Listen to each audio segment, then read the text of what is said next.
Alright, so I'm going to be taking on the Creeplight Ruins Curious Challenge. Benjamin Guay requested this to see how it was done. I'm going to be going Goblin Rogue. I think Rogue is great for dealing with all these high-level monsters. And in particular, Shades, they blink around, and you don't have a lot of darkness to fight them with, or else they'll be blinking into darkness too much. So Rogue having First Strike means that you can save a ton of resources fighting them that other classes couldn't. I'd like to go Dwarf to make it easier to survive a blow from one of those big guys. I'd like to go Orc to make it easier to kill them in fewer hits. But I think I have to go Goblin here because I'm worshipping Tikki Tooki, and a prep Tikki Tooki penalty sucks. And what I really want is to get to level 2 as quickly as possible so that I can start getting Tikki piety for killing the level 1 zombies. And for that, Goblin just eating a glyph that I find early on will work wonders. I started Dwarven Gauntlets. I think as a rogue, that's just a fantastic item. It solves your health per level problem. It gives you more damage, which you always like. I haven't tried out different expansion preps with Rogue, and I could see Namtar's Ward being great as well because Rogue is so good with death protection. But I think Dwarven Gauntlets is an excellent prep on Rogue in general. I had to kill a couple of cultists there just to get around because I couldn't find any glyphs in the area that I was exploring. There just wasn't anywhere to go without killing a couple of level 1 cultists. If you're not familiar with this dungeon, the curious version of this dungeon turns all of the monsters into cultists. The cultists resurrect as level 1 zombies, not the cultist level -1. And once you kill the goat to turn them all the cultists into shades, they're all level 10 shades. So your only XP kills are level 1 and level 10, and it's hard to bridge the gap, and that's what Tikki Tooki's for. I'm going to be killing lots of level 1 monsters, which means getting lots of Tikki piety, and I'm going to use them to buy a lot of stacks of Tikki's Edge, which will give me more experience with each kill.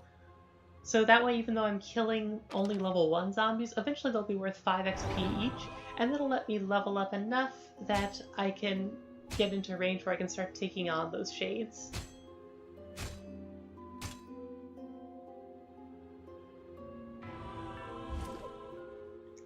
The other gods that spawned are Mystera and Torog. Not the greatest. Torog could potentially be useful in the endgame, though I don't end up using him, but what I was really hoping to find was Glowing Guardian, because the last phase of the boss is high physical resist, so being able to turn my attacks magical would help with that. The one really good find I had was this Wanafite. It gives a little bit of piety with Tikki Tooki each time you cast it, and in addition to that, dizzy or slowed zombies are worth 1 more point of experience, and because of the way this dungeon works, every point of experience helps.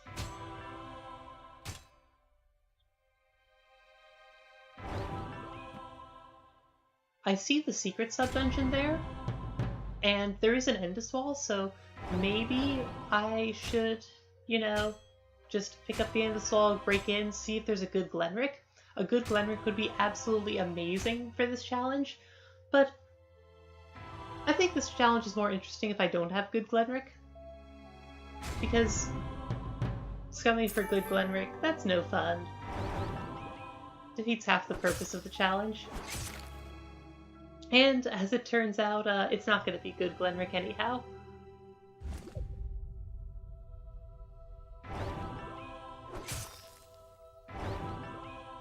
So for now, I'm just going around casting Wanafite whenever I can, killing off whatever cultists I can.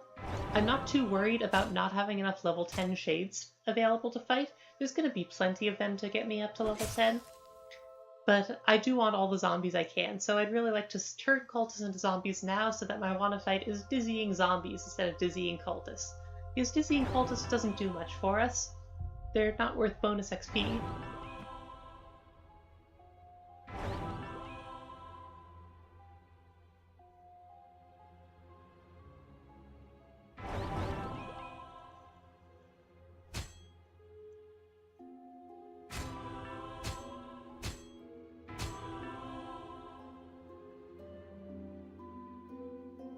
Since we have 2 stacks of learning, the dizzy level 1 zombies are worth 4 XP to us, which is really nice, and that's basically how we're solving the lack of XP problem.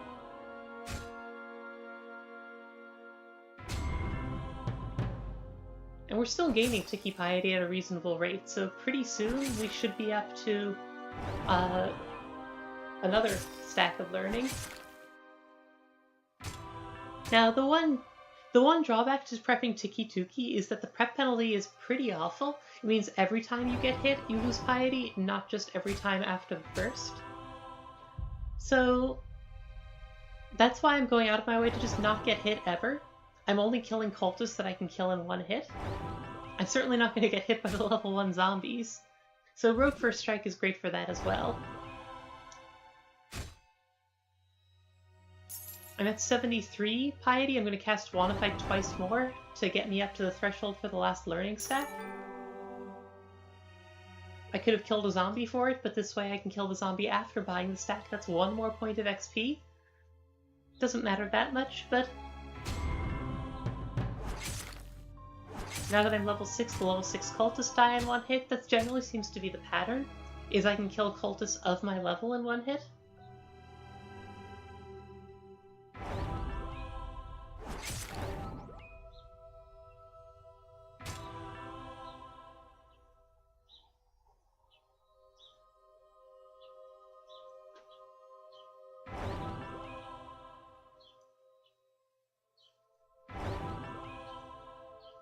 I wonder if maybe the play there was to use Wanna Fight to summon the goat, which would leave me more darkness in that sub-dungeon available for later. Alright, so these level 7 cultists I cannot kill in one hit, so this is the time when I'm gonna have to start the next phase. And, unfortunately, I don't have the health to survive a hit from the shades. This is when I really wish I'd been able to be a dwarf. I also don't have the damage output to kill the shades in 2 fireballs plus my first strike, which I probably would have if I'd been an orc. So this is where I am suffering a bit from being a goblin instead of one of those other races. I got a much easier start of the game, being able to skip a few zombie kills at level 1, but it is hurting me here, and I think maybe suffering a slightly worse start of the game might have been the way to go. But too late now, and luckily these shades, even though, you know, they're sort of wraith recolors and they look magical, they don't actually have magical attack, which means I can use Endgame to give myself enough resistances. Doing math carefully here to make sure I can get the kill. I'm dealing 54 after physical resist with each strike, so after 2 hits the shade will have taken 108 damage down to 22 health. A fireball at level 7 will suffice. So I can actually win this battle. I do have to let a hit get in on me, which means I am losing Tikki Tooki piety, and since the monsters are higher level than me now, I'm not going to be gaining a whole lot from now on. There are still a couple of zombies around. Apparently killing the goat doesn't transform zombies, it only transforms cultists. I didn't actually know that before. And the secret sub-dungeon full of level 1 monsters can also be a source of Tikki piety if I need to.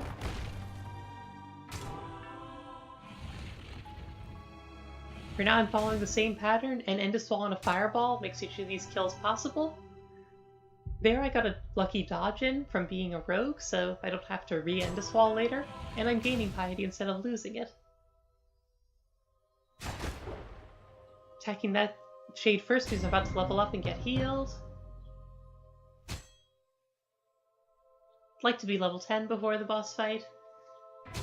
I don't strictly need to. These are some great dodges, by the way. I think that's my 3rd lucky dodge.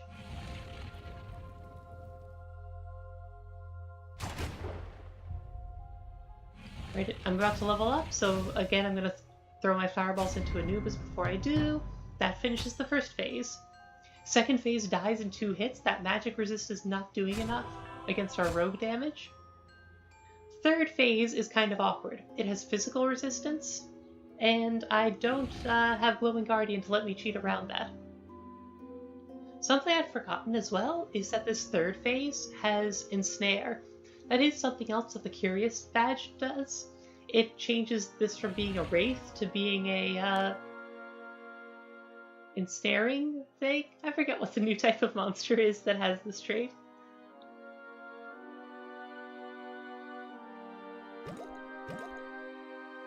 Drink my potions. My dodge did not happen. Thanks, Quicksilver Potion. Nor is it predicted for the next hit. So I'm going to explore a little to let me get another hit in to reroll my dodge chance.